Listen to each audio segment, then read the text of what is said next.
भारत की माननीय गृह मंत्री श्री अमित शाह जी, असम के मुख्यमंत्री डॉक्टर हिमंत बिश्व शर्मा जी, दिल्ली की मुख्यमंत्री श्रीमती रेखा गुप्ता जी, भारत सरकार की माननीय राज्य मंत्री श्री पवित्र मार्गेरिटा जी, असम के कैबिनेट मंत्री उर्खावगरा ब्रह्म जी, बोडो साहित्य सभा के अध्यक्ष प्रोफेसर सूरज नर्जारी जी, ऑल बोडो स्टूडेंट यूनियन के अध्यक्ष दीपेन बोरो जी, माननीय सांसद रंगरा नार्जारी जी, माननीय सांसद बांसुरी स्वराज जी, माननीय सांसद जयंत बसुमतारी जी, विधायक शिखा रॉय जी, उपस्थित असम के चीफ सेक्रेटरी रोबी कोता जी, आज इस शुभ अवसर पर हमारे बीच में उपस्थित बोडोलैंड से आए हुए हमारे ईएम्स, एमएलए और सभी संगठन की नेतागण, भाइयों और बहनों और पत्रकार बंधु, मैं आज पहले बोडोफा की 35वां मृत्यु दिवस में उनको नमन करता हूं और सारा असम में बोडोफा की मृत्यु दिवस पुण्यतिथि जो मनाई जा रही है और दिल्ली में भी आज बड़ी एक आयोजन के साथ हमारे केंद्रीय गृह मंत्री जी की उपस्थिति में ये मनाई जा रही है। मैं असम में और दिल्ली में जो आए हैं मैं सबको बहुत बहुत धन्यवाद देता हूं। बोडो समुदाय की ओर से और बोडोलैंड क्षेत्र की ओर से आज के दिन में स्पेशली भारत के प्रधानमंत्री नरेंद्र मोदी जी को, भारत की गृह मंत्री जी को हम स्पेशली आभार व्यक्त करना चाहते हैं कि बहुत कम समय में बोडो का समस्या को हल करने के साथ साथ भारत की पूर्वोत्तर की एक छोटा समुदाय जो बोडो समुदाय है, इनको बहुत बड़ा एक मान, इनके बोडोफा को बहुत बड़ा एक सम्मान देना और बोडो को इतना ज्यादा प्यार देना ये इतिहास में पहले बार हुए हैं। इसलिए मैं यहाँ बैठे हुए सभी भाइयों को और बहनों को एक बार खड़ा होके हमारे गृह मंत्री जी को जोर से हाथ तालियों से स्वागत करने के लिए मैं धन्यवाद देता हूँ। अमित शाह जी जिंदाबाद, अमित शाह जी जिंदाबाद। धन्यवाद। आज का दिन सिर्फ एक स्मरण का ही नहीं है, दिन नहीं है, बल्कि बोडोलैंड के लोगों के लिए इतिहास में एक बहुत अ, खुशी इतिहास में एक बहुत खुशी और गौरव का दिन भी है। बोडोफा उपेंद्रनाथ ब्रह्म जी जो विचार थे सबके साथ, आज हमारा प्रधानमंत्री जी ने जो बोला सबके साथ सबके विकास, बोडोफा ने भी जो बोला लिव एंड लेट लिव, जियो और जीने दो, उस विचार से ही बोडोलैंड मूवमेंट का शुरू किए थे। और आज से 35 साल पहले बोडोफा ने दिल्ली में आके बोर्ड क्लब में रैली शुरू किए थे एक आशा और उम्मीद लेके कि बोडो समुदाय की जो समस्या है इसका कुछ ना कुछ हल निकलेंगे।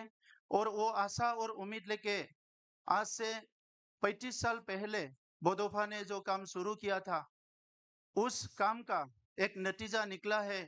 उसका जो क्रांति था उस क्रांति का एक बहुत बड़ा रिजल्ट आए हैं। एक समय था भारत में छोटे छोटे समुदाय को दिल्ली में जो हमारे नेता होते थे, दिल्ली में जो सरकार होते थे वो सुनते नहीं थे, बार बार मूवमेंट करना पड़ता था, बार बार आंदोलन करना पड़ता था। और बोडोफा का जो मूवमेंट था उसको भी एक देश के खिलाफ मूवमेंट ऐसा बोल के ये दबाने के लिए बहुत कोशिश किए थे, जिसके लिए हजारों संख्या में लोग बलिदान देना पड़ा। लेकिन जब बोडोफा के ये मूवमेंट को समझने के लिए लोग आए हैं, इसके विचारधारा को समझने के लोग आए हैं, उस समय पे बोडोफा का आंदोलन का भी जो स्वीकृति है, इनका जो मान्यता है इसको देने लगे हैं। लेकिन 2014 में जब भारत में प्रधानमंत्री नरेंद्र मोदी जी की सरकार आई है, उस समय के बाद जो बोडो क्षेत्रों में जितना भी हिंसा हुए थे, बोडो क्षेत्रों में जितना भी लोग आंदोलन हुए थे, ये सारा बात को धीरे धीरे सुनना शुरू किया। और जब गृह मंत्री अमित शाह जी बने, उसके बाद बोडोलैंड क्षेत्र ही नहीं, पूर्वोत्तर की हर समुदाय जो मूवमेंट करते थे, आंदोलन करते थे, उनके बात को धीरे धीरे सुनने लगे। और 2020 में हमारा एकॉर्ड बने, हमारा एकॉर्ड हुए, समझौता हुए। और समझौता के बाद और बोडो क्षेत्रों में पूरे शांति आ गए हैं।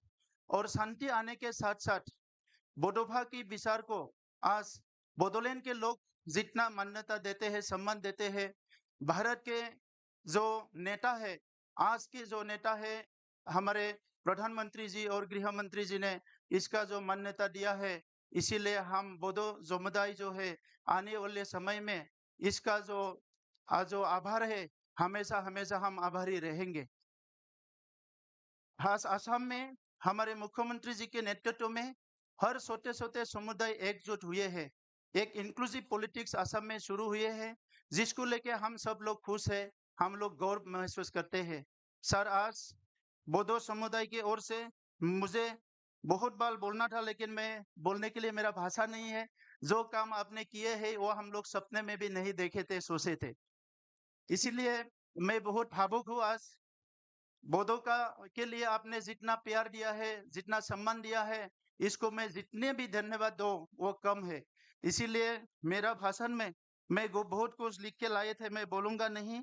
सिर्फ यही आज के इतिहास में यही रहेगा कि आपने बोडो को समझा, बोडो को जाना। और बोडो के साथ साथ हमारे ट्राइबल भाइयों बहनों को पूरा भारत के जो मान्यता आप आने के बाद दिए हैं, वो कभी नहीं मिले थे। हम ट्राइबल से हैं। और ट्राइबल लोग आज से 15-20 साल पहले जब दिल्ली में हम लोग आंदोलन करने आते थे, तब सोचते थे कि हमारे बात कभी भी सुना नहीं जाएगा।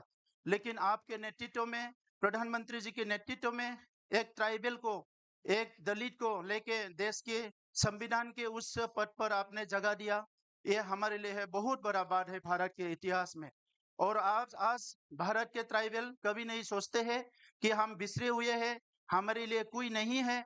अब हम सोचते हैं हमारे लिए भारत में नेता है, हमारे लिए भारत में गार्जियन है, जो हमारे लिए भी सोचते हैं, हमारे लिए भी करते हैं।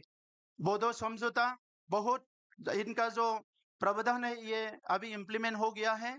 कुछ छोटे छोटे 2-3 जो क्लोजेस है वो बचे हैं। मुझे बिल्कुल यकीन है आपके नेतृत्व में बोडो समझौता का जितने भी छोटे छोटे क्लोजेस बचे हैं वो भी जल्दी ही इसका जो है इम्प्लीमेंटेशन होगा। मैं आज फिर से आपको बहुत बहुत धन्यवाद देता हूँ।